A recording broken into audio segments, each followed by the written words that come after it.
दर्शकों, news today के इस बुलेटिन में आपका स्वागत है, जहां हम चर्चा और विश्लेषण करते हैं आज की महत्वपूर्ण खबरों का। आज की मुख्य सुर्खियां इस प्रकार हैं। भारत और रूस ने अगले 4 वर्षों यानी साल 2024 से साल 2028 के लिए प्रोटोकॉल ऑन कंसल्टेशन पर हस्ताक्षर किए हैं। रूस और संयुक्त राज्य अमेरिका ISS के लिए एक क्रॉस फ्लाइट प्रोग्राम को आगे बढ़ाने हेतु सहमत हुए। खान मंत्रालय ने अब तटीय खनिज ब्लॉक्स की नीलामी के लिए सार्वजनिक परामर्श हेतु मसौदा नियम प्रकाशित किए। भारतीय रिजर्व बैंक ने साल 2023 के घरेलू प्रणालीगत रूप से महत्वपूर्ण बैंकों यानी DSIBs की सूची जारी की। भारतीय रिजर्व बैंक ने वित्तीय स्थिरता रिपोर्ट FSR 2023 जारी किया। भूजल में आर्सेनिक और फ्लोराइड की अधिक मात्रा को लेकर NGT ने नोटिस जारी किया। भारत और रूस ने अगले 4 वर्षों के लिए प्रोटोकॉल ऑन कंसल्टेशन पर हस्ताक्षर किए हैं। ये प्रोटोकॉल सैन्य व आर्थिक सहयोग, ऊर्जा व्यापार, कनेक्टिविटी, लोगों के पारस्परिक संपर्कों आदि में प्रगति को बढ़ावा देगा। भारत रूस के संबंधों की बात करें तो सबसे पहले आते हैं दोनों देशों के बीच के राजनीतिक संबंध। भारत और रूस के बीच रणनीतिक साझेदारी को 2010 में विशिष्ट और विशेषाधिकार प्राप्त रणनीतिक साझेदारी के स्तर तक बढ़ाया गया था। राजनीतिक संबंधों के अलावा अगर रक्षा क्षेत्र की बात करें तो भारत को सबसे अधिक सैन्य साजो सामान रूस से प्राप्त होता है। वास्तव में भारत में आयात किए जाने वाले कुल रक्षा हथियारों और उपकरणों में रूस की 45% हिस्सेदारी है। दोनों देशों के बीच रक्षा सहयोग को 2021 से 2031 के लिए सैन्य तकनीकी सहयोग कार्यक्रम पर समझौते से मार्गदर्शन प्राप्त होता है। दोनों देशों के बीच पहली 2+2 टॉक्स दिसंबर 2021 में आयोजित की गई थी। इस वार्ता में दोनों देशों के रक्षा मंत्रियों और विदेश मंत्रियों ने हिस्सा लिया था। इसी के साथ साथ रूस के T-90 टैंक और Su-30 MKI विमान का लाइसेंस प्राप्त मैकेनिज्म के तहत भारत में इनका उत्पादन किया जा रहा है। इसके अलावा MiG-29 के विमान और कामोव 31 को भारत को आपूर्ति किए जाने से संबंधित द्विपक्षीय परियोजनाएं चल रही हैं।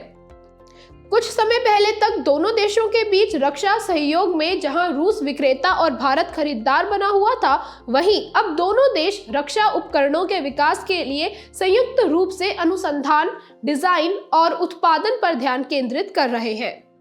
इसके कुछ उदाहरण भी हैं, जैसे कि ब्रह्मोस क्रूज मिसाइल का संयुक्त उत्पादन किया जा रहा है। इंडो रूस राइफल प्राइवेट लिमिटेड IRRPL की संयुक्त रूप से स्थापना की गई है और मेक इन इंडिया पहल के तहत संयुक्त रूप से AK-203 राइफल का उत्पादन भी किया जा रहा है। इतना ही नहीं, इंदिरा नामक द्विपक्षीय सैन्य अभ्यास में भी दोनों देशों की तीनों सेनाएं भाग लेती हैं। रक्षा क्षेत्र संबंध के बाद अब बात करते हैं आर्थिक संबंध की। दोनों देशों के बीच का द्विपक्षीय निवेश साल 2018 में $30 बिलियन के पिछले लक्ष्य को पार कर गया था। वहीं अब दोनों देशों ने अपने द्विपक्षीय निवेश को बढ़ाकर 2025 तक $50 बिलियन करने का लक्ष्य रखा है। प्रौद्योगिकी के स्तर पर भारत और रूस संबंधों को देखा जाए तो तमिलनाडु में कुडनकुलम परमाणु ऊर्जा संयंत्र को रूस से तकनीकी सहायता प्राप्त हुई है। इसी तरह भारत के गगनयान मिशन में भी रूस तकनीकी रूप से सहयोग कर रहा है। इनके अलावा कुछ अन्य क्षेत्रों में भी दोनों देश एक दूसरे का खासा सहयोग कर रहे हैं, जैसे कि दोनों देश ब्रिक्स, शंघाई सहयोग संगठन यानी SCO, रूस भारत चीन यानी RIC, संयुक्त राष्ट्र सुरक्षा परिषद यानी UNSC जैसे बहुपक्षीय मंचों पर आपस में सहयोग करते हैं और दोनों देश रुपया रूबल विनिमय के जरिए व्यापार के अवसरों को बढ़ावा देने पर भी कार्य कर रहे हैं। रूस और संयुक्त राज्य अमेरिका ISS के लिए एक क्रॉस फ्लाइट प्रोग्राम को आगे बढ़ाने हेतु सहमत हुए हैं। रूस की अंतरिक्ष एजेंसी रोसकॉस्मोस और अमेरिका की अंतरिक्ष एजेंसी नासा इस प्रोग्राम को आगे बढ़ाने के लिए सहमत हुए। इस प्रोग्राम के तहत 2025 तक अंतर्राष्ट्रीय अंतरिक्ष स्टेशन ISS के लिए संयुक्त फ्लाइट्स भेजी जाएंगी। भारत के प्रधानमंत्री ने भी एक निर्देश दिया है कि भारत को अब साल 2035 तक भारतीय अंतरिक्ष स्टेशन स्थापित करने का लक्ष्य निर्धारित करना चाहिए। ISS की बात करें तो ये पृथ्वी के चारों ओर परिक्रमा लगा रहा एक बड़ा अंतरिक्ष यान है। ये अंतरिक्ष में गए एस्ट्रोनॉट्स और कॉस्मोनॉट्स के लिए ठहरने की जगह के रूप में कार्य करता है। रूस और अमेरिका के अतिरिक्त ISS के अन्य भागीदारों की बात करें तो इसमें सबसे पहले यूरोपीय देशों का नाम आता है। इन देशों का प्रतिनिधित्व यूरोपीय स्पेस एजेंसी ESA करती है। यूरोपीय देशों के बाद अगला भागीदार है जापान, जिसका प्रतिनिधित्व वहां की स्पेस एजेंसी JAXA करती है। और तीसरा भागीदार है कनाडा, इसका प्रतिनिधित्व वहां की स्पेस एजेंसी CSA करती है। 1998 में ISS का पहला मॉड्यूल ज़ारिया लॉन्च किया गया था, जिसका अर्थ है सूर्योदय। ISS से संबंधित कुछ महत्वपूर्ण तथ्यों पर एक नजर डालते हैं। ISS का भार लगभग 400 टन का है। आकार के हिसाब से यह एक फुटबॉल पिच जितना बड़ा क्षेत्र कवर करता है। आपकी जानकारी के लिए बता दें कि पृथ्वी पर स्पेस स्टेशन को बनाना और फिर उसे एक ही बार में अंतरिक्ष में प्रक्षेपित करना असंभव था। इसलिए ISS के विविध भागों को अलग अलग करके अंतरिक्ष में ले जाया गया और फिर उन्हें जोड़कर धीरे धीरे कक्षा में स्पेस स्टेशन का रूप दिया गया। इसे असेंबल करने के लिए लगभग 40 से अधिक मिशनों की आवश्यकता पड़ी थी। इसमें एक विशिष्ट विज्ञान प्रयोगशाला भी है और ये प्रत्येक 90 मिनट में लगभग 250 मील की औसत ऊंचाई पर पृथ्वी की परिक्रमा करता है। अब समझते हैं, जिस ISS की स्थापना के लिए इतने बड़े मिशन किए गए, आखिर उस ISS का महत्व क्या है। ये अंतरिक्ष यात्रियों के लिए माइक्रोग्रेविटी वाला परिवेश प्रदान करता है और अंतरिक्ष दल के सदस्यों को ऐसे शोध करने की सुविधा प्रदान करता है जो कहीं और नहीं किए जा सकते। साथ ही ये तरल पदार्थों, दहन, जीवन रक्षक प्रणालियों और विकिरण युक्त परिवेश से जुड़े महत्वपूर्ण अनुसंधान में भी सक्षम बनाता है और ये स्टेशन मानव युक्त अंतरिक्ष अन्वेषण में भी महत्वपूर्ण भूमिका निभाता है। खान मंत्रालय ने अब तटीय खनिज ब्लॉक्स की नीलामी के लिए सार्वजनिक परामर्श हेतु मसौदा नियम प्रकाशित किए हैं। अब तटीय क्षेत्र खनिज अधिनियम 2002 या OAMDR अधिनियम को लागू करने के लिए मंत्रालय ने 2 मसौदा नियम जारी किए हैं। संसद ने अब तटीय क्षेत्रों में खनिज संसाधनों के विकास और विनियमन के लिए OAMDR अधिनियम 2002 पारित किया था। अब तटीय क्षेत्रों में प्रादेशिक जल, महाद्वीपीय मग्न तट, अनन्य आर्थिक क्षेत्र और भारत के अन्य समुद्री क्षेत्र शामिल है। इस अधिनियम में साल 2023 में संशोधन किया गया था। सबसे पहले बात करते हैं मंत्रालय द्वारा जारी किए गए 2 मसौदा नियमों के बारे में। पहला है अब तटीय क्षेत्र खनिज नीलामी नियम। इसमें उत्पादन पट्टों की नीलामी से संबंधित प्रावधानों को रेखांकित किया गया है। और दूसरा है अब तटीय क्षेत्र में खनिज संसाधनों की मौजूदगी पर नियम। ये खनिजों और भंडारों की खोज के लिए मानदंड स्थापित करते हैं। अब समझते हैं साल 2023 में OAMDR अधिनियम में किए गए संशोधन के बारे में। इस संशोधन के तहत अब तटीय क्षेत्रों में परिचालन अधिकारों के आवंटन के लिए पारदर्शी और गैर विवेकाधीन नीलामी प्रक्रिया शुरू की गई और एक अब तटीय क्षेत्र खनिज ट्रस्ट की स्थापना का प्रावधान भी किया गया है। ये ट्रस्ट खनन प्रभावित व्यक्तियों की मदद करेगा, खनिज की खोज के विस्तार को बढ़ावा देगा और आपदाओं की स्थिति में राहत भी प्रदान करेगा। इस संशोधन के बाद खनिज उत्पादन संबंधी पट्टे के नवीनीकरण के प्रावधान को हटा दिया गया है और इसके स्थान पर अब तटीय खनिजों के लिए 50 वर्षों का निश्चित उत्पादन पट्टा प्रदान किया जाएगा। चलिए अब खबर के आखिर में एक नजर डालते हैं भारत में समुद्री क्षेत्र के खनिज संसाधनों के ऊपर।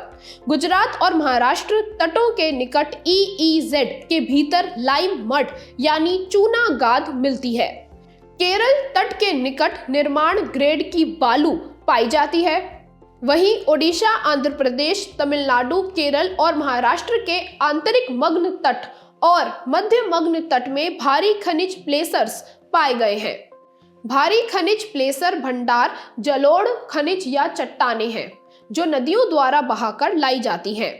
भारत के पूर्वी और पश्चिमी महाद्वीपीय सीमांतों में फास्फोराइट पाया जाता है और अंडमान सागर और लक्षद्वीप सागर में पॉलीमेटेलिक फेरोमैंगनीज नोड्यूल्स और क्रस्ट पाए गए हैं। भारतीय रिजर्व बैंक ने 2023 के घरेलू प्रणालीगत रूप से महत्वपूर्ण बैंकों यानी DSIBs की सूची जारी की है। DSIBs परस्पर संबद्ध संस्थाएं होती हैं। ये इतनी बड़ी संस्थाएं होती हैं कि इनकी विफलता पूरी वित्तीय प्रणाली को प्रभावित कर सकती है और साथ ही अस्थिरता भी पैदा कर सकती है। इस कारण इन्हें असफल नहीं होने दिया जा सकता। DSIBs का दर्जा उनके आकार, अंतर संबंधता, विकल्प या वित्तीय संस्थान अवसंरचना, आसानी से उपलब्ध न होना और जटिलता के आधारों पर दिया जाता है। यदि DSIBs विफल हो जाते हैं तो बैंकिंग प्रणाली और समग्र अर्थव्यवस्था के लिए आवश्यक सेवाओं में व्यापक बाधा उत्पन्न हो जाएगी। DSIBs के विनियमों की बात करें तो RBI ने पहली बार साल 2014 में DSIBs के लिए फ्रेमवर्क जारी किया था। ये फ्रेमवर्क DSIBs से संबंधित बैंकिंग पर्यवेक्षण पर बेसल समिति यानी BCBS फ्रेमवर्क पर आधारित है। बैंकों को कुल 5 बकेट्स में रखा जाता है। नवीनतम सूची के अनुसार भारत के DSIBs में भारतीय स्टेट बैंक को 4th बकेट में रखा गया है, HDFC बैंक को बकेट 2 में और ICICI बैंक को बकेट 1 में रखा गया है। बैंकों को उनकी DSIB की श्रेणी के आधार पर उनकी जोखिम भारित परिसंपत्तियों यानी RWAs का कुछ हिस्सा अतिरिक्त कॉमन इक्विटी टीयर 1 यानी CET1 के रूप में रखना होता है। बकेट 1 बैंकों को सबसे कम CET1 यानी 0.20% और बकेट 5 को उच्चतम CET1 यानी 1% बनाए रखना आवश्यक होता है। इसी प्रकार यदि किसी विदेशी बैंक की भारत में शाखा है और यदि वो वैश्विक प्रणालीगत रूप से महत्वपूर्ण बैंक GSIB है तो उसे GSIB से संबंधित नियमों के अनुरूप भारत में अतिरिक्त CET1 पूंजी अधिभार को बनाए रखना होगा। आपकी जानकारी के लिए बता दें कि वित्तीय स्थिरता बोर्ड यानी FSB GSIBs की सूची जारी करता है। भारतीय रिजर्व बैंक ने वित्तीय स्थिरता रिपोर्ट FSR 2023 जारी की। RBI वर्ष में 2 बार वित्तीय स्थिरता रिपोर्ट जारी करता है। ये रिपोर्ट वित्तीय स्थिरता और विकास परिषद यानी FSDC की उप समिति द्वारा अर्थव्यवस्था के मूल्यांकन पर आधारित होती है। सबसे पहले बात करते हैं FSDC के बारे में। केंद्रीय वित्त मंत्री FSDC का पदेन अध्यक्ष होता है। इसके मुख्य रूप से 2 उद्देश्य हैं। पहला, वित्तीय स्थिरता को बनाए रखने वाले तंत्र को मजबूत करना और संस्थागत बनाना, और दूसरा, विनियामक संस्थाओं के बीच समन्वय को बढ़ाना और वित्तीय क्षेत्र के विकास को बढ़ावा देना। RBI द्वारा जारी की गई रिपोर्ट के अनुसार चुनौतियों का सामना करने की गैर बैंकिंग वित्तीय कंपनियों यानी NBFCs की क्षमता में सुधार हुआ है। इनके जोखिम भारित आस्तियों की तुलना में पूंजी अनुपात यानी capital to risk weighted assets ratio CRAR में भी सुधार हुआ है। साथ ही इनके सकल गैर निष्पादित परिसंपत्ति GNPA अनुपात कम हो रहे हैं और कोविड-19 महामारी के बाद की अवधि में इनके ऋण वितरण में भी तेजी आई है। चलिए अब समझते हैं NBFCs के बारे में। ये कंपनी अधिनियम 1956 के तहत पंजीकृत कंपनियां होती हैं। ये ऋण और अग्रिम देने तथा शेयर, स्टॉक, बॉन्ड, डिबेंचर, प्रतिभूतियों आदि की खरीद से जुड़े व्यवसायों में संलग्न होती हैं। एनबीएफसीज में ऐसी संस्थाएं शामिल नहीं होती जो मुख्य रूप से कृषि से जुड़े कार्यों, औद्योगिक गतिविधियों, व्यापार तथा अचल संपत्तियों की खरीद या बिक्री जैसे व्यवसायों में संलग्न हो। एनबीएफसी के विनियमन की बात करें तो एनबीएफसीज को मुख्य रूप से आरबीआई द्वारा विनियमित और शासित किया जाता है। हालांकि कुछ एनबीएफसीज का विनियमन सेबी, आईआरडीएआई जैसे विनियामक भी करते हैं। एनबीएफसीज के कार्य और सेवाएं बैंकों के समान ही होते हैं। बावजूद इसके ये कुछ सेवाएं प्रदान नहीं कर सकती, जैसे कि एनबीएफसीज मांग जमा यानी डिमांड डिपॉजिट्स स्वीकार नहीं कर सकती हैं। ये भुगतान और निपटान प्रणाली में शामिल नहीं हो सकती। साथ ही एनबीएफसीज चेक भी जारी नहीं कर सकती हैं। और तो और एनबीएफसीज में जमा धन को बीमा कवरेज की सुरक्षा भी प्राप्त नहीं होती है। खबर के आखिर में समझते हैं एनबीएफसीज के महत्व के बारे में। ये उन क्षेत्रों में बैंकिंग सेवाएं प्रदान कर रही है जहां पारंपरिक बैंक नहीं पहुंच पाए हैं। ये एक प्रकार से पूरक बैंक के रूप में सेवा प्रदान करती है। इस प्रकार ये पारंपरिक बैंकों और ग्राहकों के बीच की दूरी को कम कर रही है।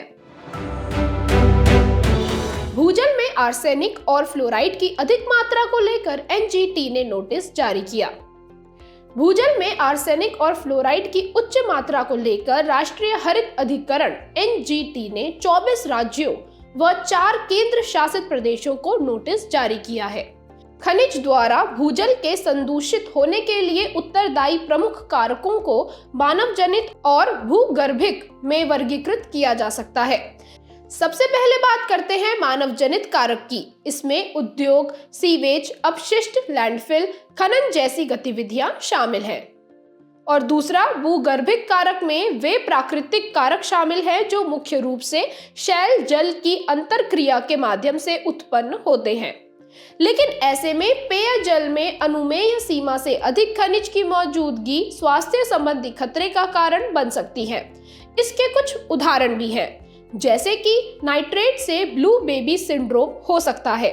इसमें रक्त की ऑक्सीजन वहन करने की क्षमता कम हो जाती है। आर्सेनिक से मूत्राशय, गुर्दे और फेफड़ों के कैंसर तथा पैरों या पैरों की रक्त वाहिकाओं से संबंधित कई रोग उत्पन्न हो सकते हैं। फ्लोराइड से डेंटल फ्लोरोसिस, स्केलेटल फ्लोरोसिस, गठिया, हड्डी की क्षति, ऑस्टियोपोरोसिस आदि समस्याएं पैदा हो सकती हैं। आयरन की उच्च मात्रा से मधुमेह, हेमोक्रोमेटोसिस रोग पैदा हो सकते हैं। ये लिवर, पैंक्रियाज और हार्ट को भी नुकसान पहुंचा सकता है। भूजल संदूषण को रोकने के लिए अब तक की गई पहलों की बात करें तो इसमें सबसे पहले आता है भूजल गुणवत्ता निगरानी कार्यक्रम। ये केंद्रीय भूजल बोर्ड CGWB की पहल है। इसका उद्देश्य आयरन, लवणता और नाइट्रेट जैसे प्रदूषकों की अनुमेय सीमा से अधिक मात्रा का पता लगाना है। दूसरी पहल है जल जीवन मिशन JJM। इसका लक्ष्य 2024 तक देश के प्रत्येक ग्रामीण परिवार को नल से गुणवत्ता युक्त पेयजल की आपूर्ति सुनिश्चित करना है। और तीसरा है जल प्रदूषण रोकथाम और नियंत्रण अधिनियम 1974 और पर्यावरण संरक्षण अधिनियम 1986 लागू किए गए हैं। आखिर में खनिज भूजल संदूषकों के क्षेत्रीय वितरण पर एक नजर डालते हैं। जैसे कि नाइट्रेट, देश की लगभग सभी हाइड्रोजियोलॉजिकल संरचनाओं में नाइट्रेट की उच्च सांद्रता पाई गई है। आर्सेनिक ये बिहार, हरियाणा, उत्तर प्रदेश, झारखंड, असम आदि राज्यों में पाया जाता है। फ्लोराइड ये आंध्र प्रदेश, गुजरात, असम, छत्तीसगढ़, राजस्थान, तमिलनाडु, कर्नाटक आदि में मिलता है। आयरन जो आंध्र प्रदेश, असम, बिहार, छत्तीसगढ़, गोवा, गुजरात, हरियाणा, जम्मू कश्मीर, झारखंड आदि में पाया जाता है। चलिए आखिर में अब बात करते हैं सुर्खियों में रहे व्यक्तित्व की। हमारे आज के व्यक्तित्व हैं स्वामी श्रद्धानंद। इनका जन्म 22 फरवरी 1856 में हुआ था। स्वामी श्रद्धानंद के प्रारंभिक जीवन की बात करें तो इनका जन्म पंजाब के जालंधर में हुआ था। शुरुआत में इन्हें मुंशी राम के नाम से जाना जाता था। बाद में वे स्वामी श्रद्धानंद के नाम से विख्यात हुए। वे एक प्रमुख समाज सुधारक थे और 1882 में उन्होंने आर्य समाज के सिद्धांतों को अपना लिया और उसके बाद 1917 में संन्यास ले लिया था। आर्य समाज में फूट के बाद उनके नेतृत्व वाले समूह ने 1902 में हरिद्वार में एक गुरुकुल की स्थापना की थी। उन्होंने रॉलेट एक्ट विरोधी आंदोलन में भाग लिया और उत्पीड़ित वर्ग के उत्थान के लिए दिल्ली सुधार सभा का आयोजन भी किया था। इसी के साथ उन्होंने असहयोग आंदोलन में भी भाग लिया, लेकिन गांधी जी से असहमति के कारण वे इससे अलग हो गए थे। उन्होंने उर्दू में तेज और हिंदी में अर्जुन नामक 2 दैनिक समाचार पत्रों का प्रकाशन शुरू किया था। हम स्वामी श्रद्धानंद जी से देशभक्ति, समानुभूति, सहिष्णुता जैसे जीवन मूल्य सीख सकते हैं। अब बात करते हैं आज की संक्षिप्त सुर्खियों की। वाणिज्य और उद्योग मंत्रालय ने निर्यातित उत्पादों पर शुल्कों व करों की छूट RODTEP योजना के तहत और अधिक क्षेत्रकों को लाभ देने का निर्णय लिया है। हाल ही में रॉयल बंगाल टाइगर को पश्चिम बंगाल के न्योरा घाटी राष्ट्रीय उद्यान में देखा गया है। इससे समुद्र तल से 10,509 फीट की ऊंचाई पर भी बाघ की उपस्थिति की पुष्टि हुई है। शोधकर्ताओं ने पाया है कि निकट अवरक्त किरणें उच्च प्रभावशीलता से कैंसर कोशिकाएं तोड़ सकती हैं। निकट अवरक्त किरणें अपनी उच्च भेदन शक्ति के लिए जानी जाती हैं। यही कारण है कि वे विजिबल यानी दृश्य किरणों की तुलना में अधिक प्रभावी होती हैं। शोधकर्ताओं की एक टीम ने किलोनोवा विस्फोट का मॉडल तैयार करने के लिए एक तरीका विकसित किया है।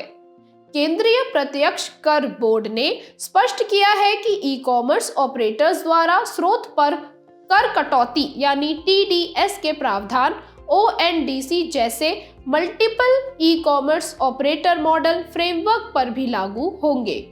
हाल ही में संचार और IT मंत्री ने स्पष्ट किया है कि OTT प्लेटफॉर्म का विनियमन दूरसंचार अधिनियम 2023 के तहत नहीं किया जाएगा। सरकार ने दिव्यांगजनों को पदोन्नति में आरक्षण देने से संबंधित एक आदेश जारी किया है। इस आदेश के अनुसार दिव्यांगजन केंद्र सरकार में ग्रुप A के अंतिम स्तर के पदों तक पदोन्नति में आरक्षण प्राप्त करने के लिए पात्र हैं। हाल ही में कुरील द्वीप समूह में रिएक्टर पैमाने पर 6.3 तीव्रता का भूकंप दर्ज किया गया है। जाने से पहले आपकी समझ की परीक्षा के लिए डालते हैं एक नजर हमारे स्पेशल सेगमेंट प्रश्नोत्तरी पर।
हमसे जुड़ने के लिए आपका धन्यवाद। उम्मीद है न्यूज टुडे का ये बुलेटिन आपको पसंद आया होगा।